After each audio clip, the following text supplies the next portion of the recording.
ছোট পুঁজি নিয়েও লড়াই করলো বাংলাদেশ। ব্যাটারদের ব্যর্থতার দিনে বোলাররা দেখালো কিভাবে শেষ পর্যন্ত লড়াই করতে হয়। তবে সৌম্য হৃদয়ের পারফরমেন্স নিয়ে হতাশ সকলে। আগে ব্যাট করতে নেমে একমাত্র শেখ মাহাদির দায়িত্বশীল ব্যাটিংয়ে লড়াকু পুঁজি পায় টিম টাইগার্স। জবাব দিতে নেমে মোস্তাফিজ শরীফুলদের নিয়ন্ত্রিত বোলিংয়ে প্রথম থেকেই চাপে ছিল অস্ট্রেলিয়া। দুই দলের এমন লড়াই ও ম্যাচের সব ঘটনা এক করে বিস্তারিত জানবো রিপোর্টে।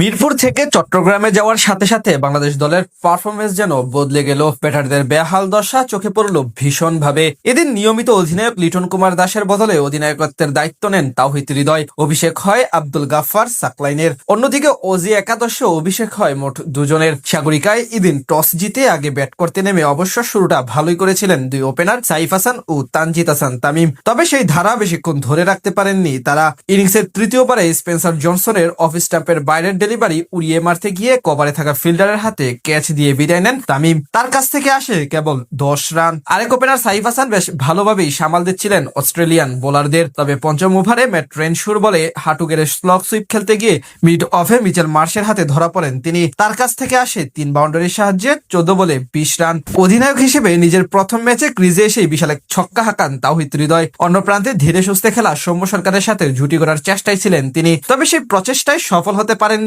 এই ব্যাটার। সপ্তম ওভারে অ্যাডাম জাম্পার বলে স্লগ সুইপ খেলতে গিয়ে ডিরেক্ট বোল্ড হন তিনি। খানিক পরে সৌম্য সরকারও ফিরে যান 17 রান করে। এরপর বাকি ব্যাটাররা ছিলেন আসা যাওয়ার মিছিলে। অভিষিক্ত সাকলাইন এক ছক্কা মেরে আশা দেখালেও 10 রানের বেশি করতে পারেননি। মাঝে ইমন ও শামীম দুজনে ছিলেন ব্যর্থ। শেষ দিকে ব্যাট হাতে অবশ্য দায়িত্বশীলতার পরিচয় দেন শেখ মাহাদি হাসান। 19তম ওভারে টানা 3 বলে 3 বাউন্ডারি হাঁকিয়ে রান রেট 6 পার করেন তিনি। মাহাদির 29 রানের অপরাজিত ইনিংসে ভর করে শেষ অব্দি 131 রানে অল আউট হয়ে যায় বাংলাদেশ। জবাব দিতে নেমে অস্ট্রেলিয়ার শুরুটাও একেবারে মনমতো হয়নি। প্রথম 2 ওভারে দেখে শুনে খেললেও ইনিংসের তৃতীয় ওভারে প্রথম বলে শরীফুল ইসলামের লেন্থ ডেলিভারি পেছন দিকে রিভার্স স্কুপ করতে গিয়ে বোল্ড হন ওপেনার জশ ইংলিশ। এই ব্যাটার বিদায় নেন 5 বলে সমান 5 রান করে। শেষ ওডিআইতে সেঞ্চুরি করা কোপার কনলি আজ শুরু থেকেই আক্রমণাত্মক ছিলেন। ক্রিজে এসেই 2-4 ও 1 ছক্কা হাঁকান তিনি। এদিকে দেখে শুনে খেলছিলেন অধিনায়ক মিচেল মার্শ। তবে তাকে বেশি দূর আগাতে দেননি মুস্তাফিজুর রহমান। পঞ্চম ওভারে তার কোয়ার্টার লেন্থের ডেলিভারি পঞ্চম স্ট্যাম্পের উপর থেকে স্কোয়ার ড্রাইভ করতে গিয়ে শর্ট থার্ডম্যান অঞ্চলে থাকা শরীফুল ইসলামের হাতে ক্যাচ দিয়ে বিদায় নেন মার্শ। পাওয়ার প্লেতে সেই 2 উইকেট হারিয়ে 47 রান তোলে অস্ট্রেলিয়া। সেখান থেকে সফরকারীদের হয়ে জুটি করেন কোপার কনলি এবং টিম ডেভিড। কনলি কিছুটা চালিয়ে খেলে যেতে থাকেন অর্ধশতকের দিকে, যদিও সেটি করতে দেননি আব্দুল গাফফার সাকলাইন।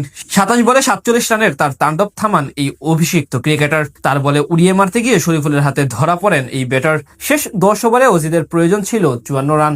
সেখান থেকে অভিষিক্ত নিখিল চৌধুরী এবং ম্যাট রেনশু মিলে জুটি করে দলকে উদ্ধার করে এগিয়ে নিয়ে যেতে থাকেন। নিখিল 13 বলে 18 রান করে ফেরত গেলেও বাকিদের দৃঢ়তায় শেষ অব্দি জয় তুলে নিয়ে মাঠ ছাড়ে অস্ট্রেলিয়া। তবে জানপ্রাণ দিয়ে লড়াই করেছিল বাংলাদেশের বোলাররা।